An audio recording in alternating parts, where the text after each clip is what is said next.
Hi everyone, welcome to my another blog. I hope कि आप सभी बहुत ही अच्छे होंगे। मेरी थोड़ी 2-3 दिन से तबीयत ख़राब थी। फ़िलहाल अभी मैं बिल्कुल ठीक हूँ। मॉर्निंग की शुरुआत हो चुकी है, तो अभी मुझे बनाना है ब्रेकफास्ट। चलिए चलते हैं किचन में। और यहाँ पे मैंने जो बैंगन है, आज मैं भरता बनाऊँगी। आपने आइडिया लगा ही लिया होगा देख के। तो उसके लिए मैंने बैंगन को जो है भूनने के लिए गैस पे रख दिया है, ताकि ये अच्छे से भुन जाएं। और बैंगन हमारे बिल्कुल भुन गए हैं जैसे मुझे चाहिए थे। हाँ, ये थोड़े से मैंने ठंडे कर लिए हैं क्योंकि गर्म होते हैं तो हाथ जल जाता है, तो इसको थोड़ा ठंडा करने के बाद मैंने इनको छील लिया है। बाकी का मसाला वगैरह सब प्याज वगैरह रेडी कर लिया था मैंने, कटिंग वगैरह, सिर्फ बैंगन को छीलना बाकी था। और इनको भी मैंने अच्छे से छील लिया है। देन अब इसका तड़का तुड़का लगाने के बाद अब हमारी सब्ज़ी देखिए कितनी फ़र्स्ट क्लास बन चुकी है। बैंगन की सब्ज़ी बहुत जल्दी बन जाती है। और भरता बहुत लोगों का फेवरेट होता है, बट मेरा फेवरेट नहीं है। मैंने घर वालों की डिमांड पे, जो खाते हैं उनके लिए मैंने ये बैंगन का भरता बनाया है। इधर मेरा बैंगन का भरता रेडी हो रहा था, चाय भी मेरी बन गई थी साथ में। और इधर मैं बनाने वाली थी पराठे, और साथ के साथ मैंने पराठे भी सेक लिए थे। सबसे पहले मैंने हस्बैंड को ब्रेकफास्ट दिया, और उसके बाद मैंने अपने लिए बनाए थे मैंने नमकीन चावल, क्योंकि मैं ये बैंगन नहीं खाती हूँ। मैंने अपने लिए बनाए थे नमकीन चावल। उसके अंदर आलू टमाटर प्याज वगैरह सब कुछ डाल के। और मुझे ये सिंपल पसंद है। कुछ लोग इसके अंदर बहुत सारी वेजिटेबल्स एंड सोयाबीन की बड़ी वगैरह डाल के बनाते हैं, वो मुझे नहीं पसंद। वो खाने के बाद मुझे आज जाना था पीटीएम में। आज स्कूल में बच्चों की पीटीएम भी थी। फटाफट से मैंने सोचा क्यों ना रेडी हो जाती हूँ।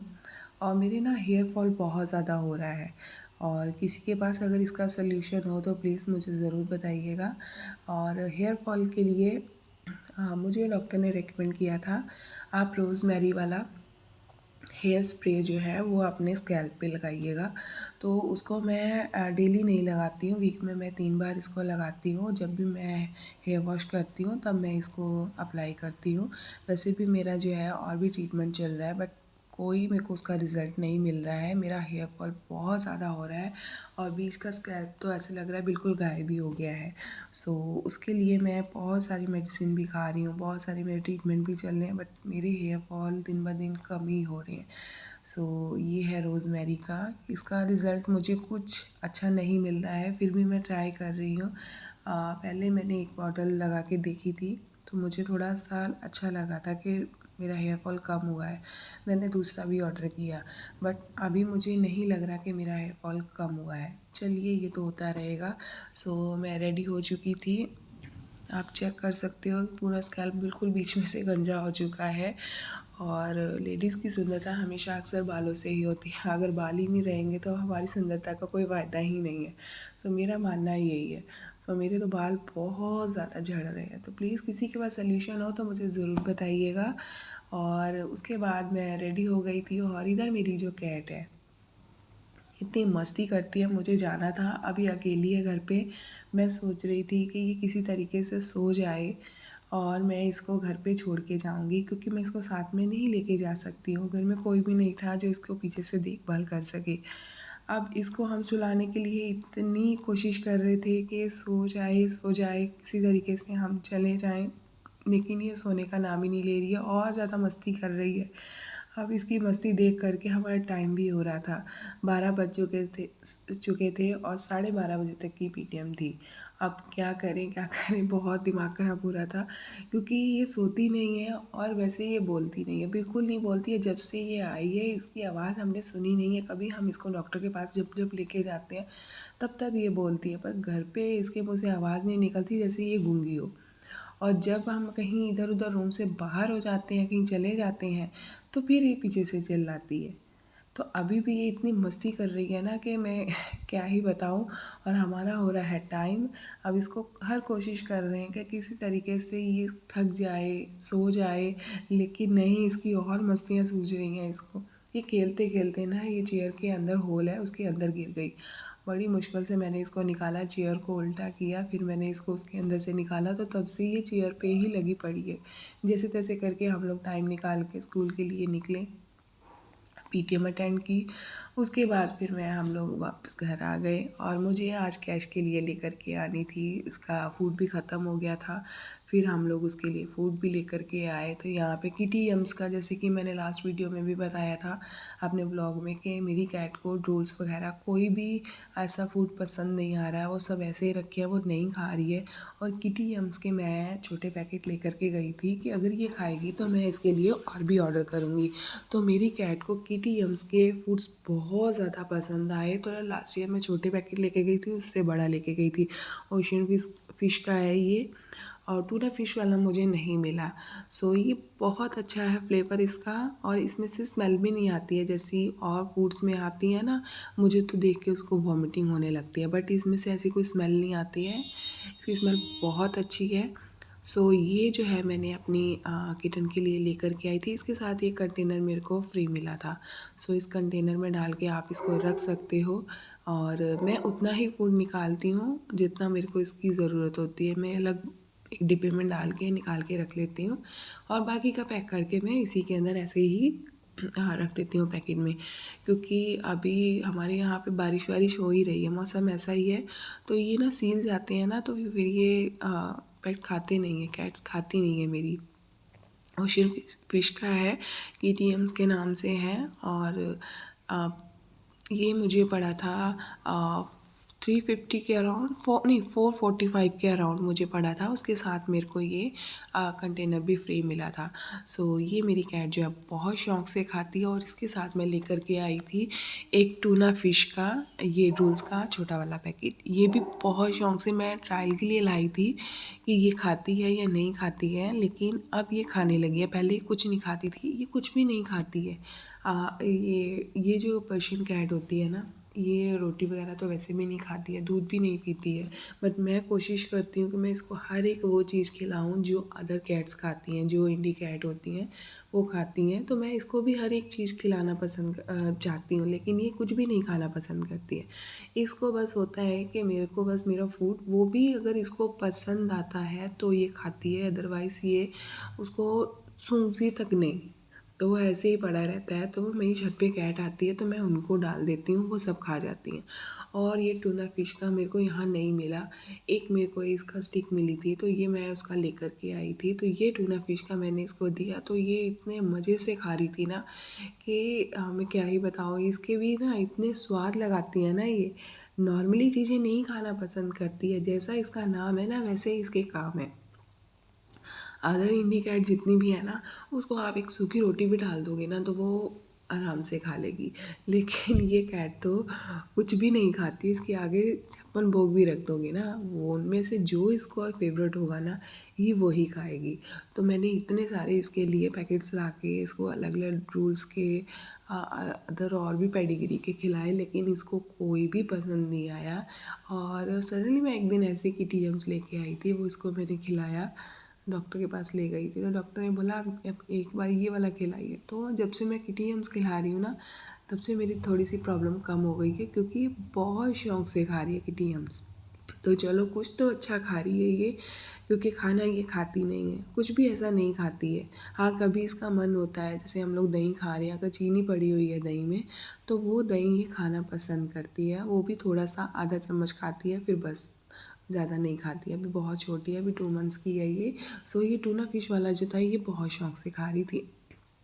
और मैंने लास्ट व्लॉग में भी बताया था, मेरी किटन के ना कान में इन्फेक्शन हो गया था, तो उसका ट्रीटमेंट चल रहा है। बट वो ना डॉक्टर्स ने 2-3 बार उसकी क्लीनिंग भी की है, लेकिन वो उसको आराम नहीं मिला। तो डॉक्टर ने एक मेरे को ड्रॉप बोला था कि आप इसको ऑनलाइन मंगवाइए, ये आपको किसी शॉप पे नहीं मिलेगा, आपको ये ऑनलाइन ही मिलेगा। तो सेलामेक नाम से है, तो मैंने इसको ऑनलाइन ऑर्डर किया। और आप यकीन नहीं मानोगे, इसके अंदर से बहुत ही छोटा सा, आप फेविक्विक मंगवाते हैं ना 5 रुपीज़ की, उससे भी छोटा इसके अंदर से वो निकला है। बहुत ही छोटा पैक है इसके अंदर से। ऐसा लग रहा है जैसे फेविक्विक का नहीं, वो छोटा सा पैक होता है, उसी तरीके से ये पैक निकला है। और अभी मैं डॉक्टर के पास इसको लेकर के नहीं गई हूँ, मैंने इसको ऐसे ही चेक किया है और आज मैं डॉक्टर के पास भी जाऊंगी और उनको दिखाऊंगी क्या यही वो ड्रॉप है। और ये मैंने ना गूगल पे देखा था, सेलेमेक वाला जो है ये, आप डॉग्स हो या कैट्स हो, अगर उनके कहीं भी फंगल इन्फेक्शन होता है तो आप इसको यूज़ कर सकते हो। तो ये इसका रिज़ल्ट बहुत अच्छा है। तो जिस भी कैट के किसी की भी अगर किसी की भी कैट के या डॉग्स के कानों में इन्फेक्शन हो तो आप इसको ज़रूर यूज़ कीजिएगा। मैंने डॉक्टर से फ़ोन पे बात की थी तो उन्होंने कहा था कि यही है सेम और रिज़ल्ट इसका बहुत अच्छा है। और आज मैं अपनी कैट को लेकर के भी जाऊंगी वहाँ पे। और ज़रा सा है, मतलब बिल्कुल छोटा सा है, लेकिन रिज़ल्ट कहते हैं इसका बहुत अच्छा है। सो अभी भी मेरी कैट के थोड़ा सा कान में इन्फेक्शन है। सो आज मैं दिखा कर के आऊँगी उसको, तो उसका भी मैं शेयर करूँगी आपके साथ वीडियो कि उसका क्या कैसे यूज़ करना है, क्योंकि डॉक्टर ने बोला है कि आप इसको डायरेक्ट ऐसे यूज़ नहीं कर सकते हैं, आप इसको मेरे पास लेकर के आइएगा और मैं आपको बताऊँगा कि आपको इसको कैसे यूज़ करना है। सो आज मैं जाने वाली हूँ डॉक्टर के पास, तो उसकी भी वीडियो शेयर करूँगी। सो जिसकी भी किसी की कैट के या फिर डॉग्स के इन्फेक्शन है कान में, तो आप इसको ऑर्डर कर सकती हो। क्योंकि डॉक्टर्स ने मुझे बताया था कि सबसे बेस्ट मेडिसिन अगर है जब इन्फेक्शन बहुत ज़्यादा बढ़ जाता है ना, तब हम ये रेकमेंड्स करते हैं कि आप इसका यूज़ करें। और ये डॉक्टर्स भी बहुत कम रखते हैं, मेडिकल्स पे भी नहीं मिलता है। तो उन्होंने बोला कि इसको ऑनलाइन ही आपको परचेज़ करना पड़ता है। सो मैंने इसको ऑनलाइन परचेज़ किया, मैंने पूरा इसका जो है पढ़ा क्या है कैसे यूज़ करना है सब बताया, बट फिर भी डॉक्टर्स ने बोला कि आप मेरे पास लेके आइए, मैं इसको जो है अपने तरीके से इसका मतलब इसका ट्रीटमेंट करूँगा। सो अभी मेरी कैट को सेकंड वैक्सीनेशन भी लगनी है, फर्स्ट मैंने लगवा ली थी, अभी सेकंड वैक्सीनेशन भी होना है उसका, सो वो भी मुझे करवाना है। ये 352 के अराउंड इसका प्राइस है, बट ये मेरे को 369 का पड़ा था ऑनलाइन। सो आप इसको आराम से मंगवा सकते हो। और जो भी पेट लवर्स हैं, क्योंकि पेट लवर्स को ही पता होता है कि उनकी कैट्स को या डॉग्स को कितनी मतलब उनकी हम कैसे केयर करते हैं, उतनी केयर तो हम अपनी नहीं कर पाते हैं, उतना स्किन केयर उतना अपना नहीं हम करते हैं जितना हम अपनी कैट्स का करते हैं। सो ये इधर रात हो चुकी थी, बारिश हो रही थी और मेरा बेटा आया था जिम से और उसने ना उसका फ़ोन भीग गया था, तो उसने पॉलीथीन में कवर करके रखा था, सॉरी भीग ना जाए, तो उसने पॉलीथीन में रैप किया हुआ था, तो उसने फ़ोन निकाल के ले लिया और पॉलीथीन ऐसे ही ट्रॉली पे रख दी। और हमारी मैडम आई और उसके अंदर कब इसने अपने गले में ऐसे करके लपेट लिया पॉलीथीन को और फिर कहती है कि ये निकाल दो। मतलब कि इसकी मस्ती बहुत ज़्यादा रहती है। जब ये जो कैट होती है पर्शियन, जब ये मस्ती में आती है ना तो बहुत मस्ती करती है, और जब इसका मूड नहीं होता है तो ये बिल्कुल गुमसुम बन के बैठी रहती है। आप कितना अच्छा इसके आगे फूड रखिए, कितना आप इसको लाड प्यार कीजिए, बट ये बिल्कुल भी आपके पास नहीं आएंगी। ये मूडी होती हैं और ये अपने मूड पे ही मतलब सब करती हैं। सो ये मेरी कैट भी ऐसी ही है, इसका मन होता है तो हम सोए भी होते हैं ना तो इसका मन होता है कि मेरे साथ खेलो, बस मेरे साथ खेलो, कुछ भी करो बट मेरे साथ में मस्ती करो। और जब हमारा मन होता है कि हम इसके साथ में खेलें, थोड़ा सा टाइम पास करें, लेकिन तब ये इसको मैडम को नींद चढ़ी होती है, तो अपनी मर्ज़ी की मालिक है ये। सो इनकी देखभाल करना हर किसी के बस की बात नहीं है, ये अब मुझे पता है, लग गया है। क्योंकि पहले मैंने इंडी कैट पाली हुई थी, पर्शियन मैंने फ़र्स्ट टाइम पाली है। सो अब मुझे पता चल गया कि इनकी कितनी केयर करनी पड़ती है। इंडी कैट का इतना नहीं होता जितना हमें पर्शियन का केयर करनी पड़ती है। और इसको गर्मी बहुत ज़्यादा लगती है, मौसम चेंज हो गया, हम लोग एसी का यूज़ नहीं कर रहे, एसी नहीं चला रहे, इवन पंखा भी हम लोग बंद करते हैं, लेकिन इसको रहता है बिल्कुल ठंडे में। हमें सर्दी लग गई है एसी की वजह से, इसके साथ में मतलब रह कर के मेरी तबीयत ख़राब हो गई है, लेकिन इस मैडम को इतनी गर्मी लगती है कि ये वॉशरूम में जाके बैठती है क्योंकि वहाँ ठंडा रहता है, तो वहीं बैठी हुई है। तो इसको मैंने कहा कि आप अंदर चलो, लेकिन नहीं जाना है, और बल्कि अपनी पोजीशन चेंज करके ये लेट गई है। फिर मैंने इसको उठाया और मैं इसको रूम में लेके गई और वहाँ जा कर के फिर ये आराम से सो गई। सोते हुए कितनी प्यारी लगती है, इतनी क्यूट है। सो मेरा सभी से बस यही कहना है कि आप लोग भी एनिमल्स लवर बनिए, एनिमल्स से प्यार कीजिए। और कैसा लगा ये आज का मेरा ब्लॉग मुझे ज़रूर बताइएगा। अगर वीडियो अच्छी लगी हो तो लाइक कमेंट शेयर ज़रूर कीजिएगा। मिलूँगी आपको एक और नए ब्लॉग के साथ, तब तक के लिए बाय बाय। हैप्पी रहिए, हेल्दी रहिए एंड एंजॉय करते रहिए।